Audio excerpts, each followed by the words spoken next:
வணக்கம், welcome to the Bannariamman agro service. எங்கள் உடம்பு நான் உங்கள் தமிழ் அக்ரி. இப்போ நம்ம பார்த்துட்டு வந்து பார்த்திங்கன்னா வெண்டைப்பயிர் தான் பார்த்துட்ருக்கோம். இதில் வந்து பார்த்திங்கன்னா பவுடரி மில்லியம், அதாவது வந்து சாம்பல் நோயோட பாதிப்பை தான் நம்ம பார்த்துட்ருக்கோம். இந்த சாம்பல் நோய் வந்துச்சுன்னா பயிர் வந்து முழுமையாக அஃபெக்ட் பண்ணி பெரிய இழப்பு வந்து உங்களுக்கு நேரிடும். இது வந்து பார்த்திங்கன்னா நம்ம ஆரம்ப நிலையிலே வந்து இதை கட்டுப்படுத்திக்கிறது வந்து ரொம்ப ரொம்ப நல்லது. ஸோ இது எப்படி நம்ம வந்து ஆரம்பத்தில் எளிய முறையில் கட்டுப்படுத்துது அப்படின்னு வந்து பார்த்திங்கன்னா, முதல்ல வந்து பார்த்திங்கன்னா நம்ம வயலை வந்து சுத்தமாக வச்சுக்கணும். அதாவது வந்து பார்த்திங்கன்னா களைகள் வந்து நம்ம ஃபீல்டுக்குள்ளே வந்து இருக்கக்கூடாது. ஸோ இந்த மாதிரி பிரச்சனைகள் இருக்கும்போது களைகள் இருந்துச்சுன்னா என்ன ஆகுன்னு கேட்டிங்கன்னா, அந்த களைகள் வந்து அந்த பூஞ்சனத்தை தக்க வச்சு திரும்ப திரும்ப வந்து நம்ம பிளான்ட் வந்து அஃபெக்ட் பண்ணிகிட்டே இருக்கும்.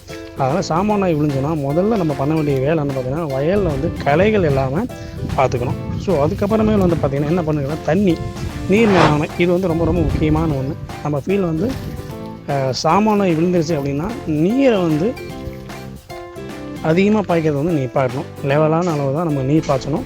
ஸோ ஈரப்பதம் அதிகமாக இருந்துச்சுன்னா இது என்ன பண்ணுன்னா உங்களுக்கு அளவுக்கு அதிகமாக வந்து ஸ்ப்ரெட் ஆகிட்டே இருக்கும். ஸோ நம்ம என்ன மருந்து அடித்தாலும் வந்து உங்களுக்கு கண்ட்ரோல் ஆகவே ஆகாது. ஸோ அதுக்கப்புறமே வந்து பார்த்திங்கன்னா உரம் வந்து நம்ம என்ன பண்ணுவோம், அளவுக்கு அதிகமாக கொண்டு போய் இந்த மாதிரி டைமில் உரத்தை வந்து நம்ம கொடுக்கவே கூடாது. அதெல்லாம் முதல்ல வந்து பார்த்திங்கன்னா நைட்ரஜன் போன்ற உரங்கள், அதாவது யூரியா, நம்ம என்ன பண்ணுவோம் யூரியாவை தான் கொண்டு போய் அதிகமாக வந்து கொடுப்போம். ஸோ இந்த மாதிரி டைமில் வந்து பார்த்திங்கன்னா நீங்கள் யூரியா வந்து கம்பல்சரி நீங்கள் கொடுக்கக்கூடாது. நைட்ரஜன் உரங்களை வந்து முற்றிலுமாக நீங்கள் வந்து தவிர்த்துடணும். சரிங்களா? ஸோ இந்த மாதிரி டைமில் இந்த மாதிரி பிரச்சனைகள் இருக்குது. இந்த மாதிரி டைமில் என்ன உரம் நம்ம கீழே அப்ளை பண்ணணும்னு பார்த்தீங்கன்னா, எஸ்எம்எல் நிறுவனத்தில் வரக்கூடிய டெக்னோஜெட் அப்படின்ற உரத்தை வந்து நீங்கள் தாராளமாக வந்து கீழே கொடுக்கலாம். அதில் வந்து பார்த்திங்கன்னா சல்ஃபர் வித்து ஜிங்க் ஸோ இருக்குது. இதெல்லாம் என்ன ஆகுனா உங்களுக்கு சல்ஃபர் கீழே போகிறனால ஹீட்டை வந்து உங்களுக்கு ப்ரொடியூஸ் பண்ணி விட்டோம்.